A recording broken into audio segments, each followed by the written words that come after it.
Jadi aku pamit untuk berangkat mati. Kalau nanti aku mati, tidak ada satupun boleh keluarga saya nuntut. Saya sudah ikhlas untuk naruh nyawa saya di situ. Serta akan menjalankan segala peraturan perundang-undangan dengan seluruh-seluruhnya demi dharma bakti saya kepada bangsa dan negara.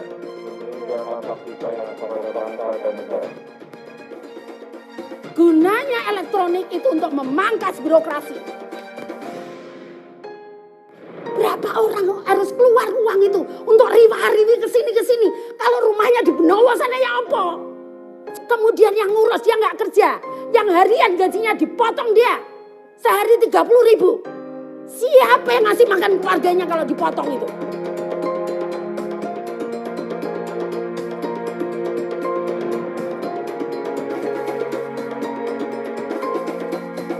Katanya Pak Menko ini, Bu Risma harus dirubah. Lah karena saya tidak dirubah, saya juga kerjakan itu karena saya harus cari itu yang tadi saya sampaikan. Mungkin ada yang nggak bisa makan, mungkin nggak bisa tidur, saya harus tangani itu. Jadi saya mungkin mutar. Makanya takut kalau saya nanti forradernya di depan, saya berhenti ketinggalan tuh forrader ngawal sopo. Mohon maaf ya.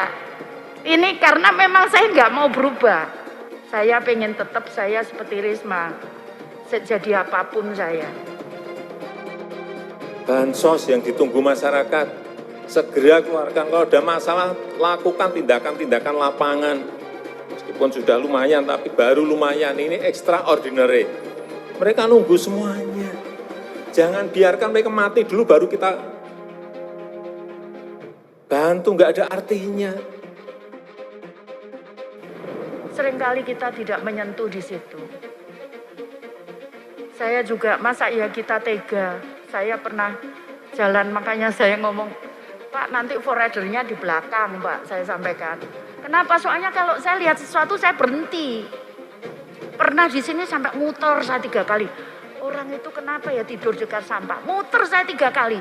Terakhir aku enggak kuat, enggak bisa aku turun. Turun, kenapa? Ternyata dia kelaparan. Kemudian orang itu kelaparan, saya nitip di warung sebelah untuk di sini, di Jakarta. Kemudian saya nitip uang itu di warung itu. Orang itu dikasih makan sama warung itu. Coba bayangkan, dengan 1 orang maka kita bisa membantu segitu banyak orang. Mungkin bisa sekolah, kemudian si anak itu. Sehingga kemudian kalau dia sekolah, dia tidak jadi penjambret. Saya lihat laporan masih biasa-biasa saja.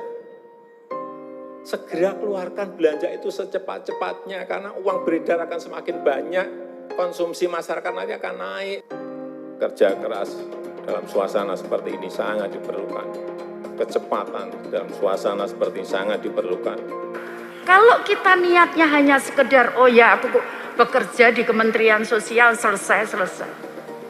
Tapi coba kalau kita benar-benar niatkan itu untuk kita bisa membantu, menolong orang lain, maka kita tidak akan pernah berhenti di situ. Hanya sekedar administrasi. Kita bisa efisien di kantor ini, maka itu bisa kita bantukan untuk nolong orang lain. Tadi saya sempat kaget, 1,3 triliun untuk data, waduh mati saya bilang itu. Kalau kita tidak hati-hati. Karena bukan itu uang besar sekali 1,3 triliun itu. Bukan besar, besar sekali. Kalau kita bisa efisien di operasional kita, maka kita bisa bantu sisanya ke orang-orang tadi yang membutuhkan.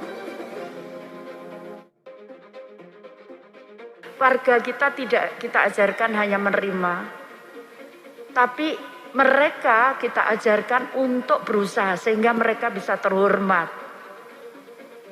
Boleh dicek, tidak ada pengamen di Surabaya, tidak ada anak jalanan di Surabaya, tidak ada pengemis. Tidak boleh ngemis di Surabaya. Nggak boleh dia ngamen di jalan. Caranya gimana? Saya bayar dia ngamen di taman dian, kita bayar pemerintah kota. Tapi bukan di jalan. Coba kita bisa bayangkan, kalau di jalan-jalan itu banyak pengemis. Coba kita bayangkan, orang dari negara lain ngomong apa ke kita? Ke negara kita. Coba bayangkan. Itu bisa ya kita ajarkan, kita baca bahwa mereka kalau mau dapatkan rezeki ya harus bekerja. Bukan minta-minta. Saya punya pengalaman ya, saya 2010 saya membentuk namanya program pahlawan ekonomi. Itu ibu-ibu dari tukang beca, buruh, gitu, istri TKW itu saya kumpulkan. Saya mulai dengan 89 kelompok. Sekarang ini 18.000 kelompok. Dan dari 18.000 itu yang sekarang pendapatannya 1 bulan di atas 1 miliar itu lebih dari 25%. Legasi orang-orang itu terkesan, anak-anak itu pada nangis semua dengar saya ke Jakarta. Anak-anak berkebutuhan khusus yang saya rawat. Mulai kecil sampai anak-anak jalanan yang saya rawat. Bahkan ada lansia, saya membuat rumah Gria Werda, itu pun banyak juga orang luar kota. Dan sekali lagi, mungkin kalau dengar saya paling Bu Risma itu jahat gitu ya Pak. Betul ya Pak? Galak gitu ya Pak? Iya. Kadang-kadang iya sih Pak. Kadang-kadang enggak. Saya tuh baik hati, tidak sombong, dan rajin menabung Mbak.